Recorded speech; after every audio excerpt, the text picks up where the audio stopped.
अहिल्यानगरकर, तुम्हाला 1 लाख रुपये कमवायचेत, मग हा व्हिडिओ संपूर्ण पहा. राज्यात गर्भलिंग निदान आणि अवैध गर्भपात करणे कायद्याने गुन्हा असूनही काही ठिकाणी हे प्रकार गुपचूप सुरू असल्याचे उघड झाले आहे. यावर आळा घालण्यासाठी प्रशासनाकडून कडक कारवाई केली जात आहे. सरकारने अशा अनधिकृत सोनोग्राफी केंद्रांबाबत माहिती देणाऱ्यांसाठी एक विशेष योजना आणली आहे.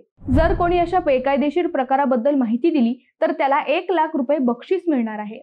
यासाठी टोल फ्री क्रमांक आणि संकेतस्थळ जारी करण्यात आले असून माहिती देणाऱ्याचे संपूर्ण नाव गोपनीय ठेवले जाणार आहे. तुम्ही 1800-233-4475 या टोल फ्री क्रमांकावर किंवा amchimulgimha.in च्या वेबसाईटवर तक्रार नोंदवू शकता.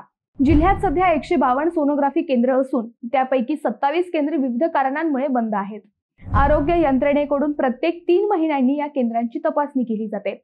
नुकत्याच झालेल्या फेब्रुवारी महिन्यातील तपासणीमध्ये 15 केंद्रांची पाहणी करण्यात आली असून कोणताही गैरप्रकार आढळला नाही, अशी माहिती प्रशासनाने दिली.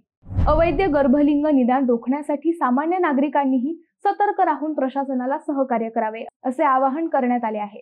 जर कोठेही असा प्रकार सुरू असल्याचा संशय आला तर तात्काळ प्रशासनाला माहिती द्या आणि 1 लाख रुपयांचे बक्षीस मिळवा.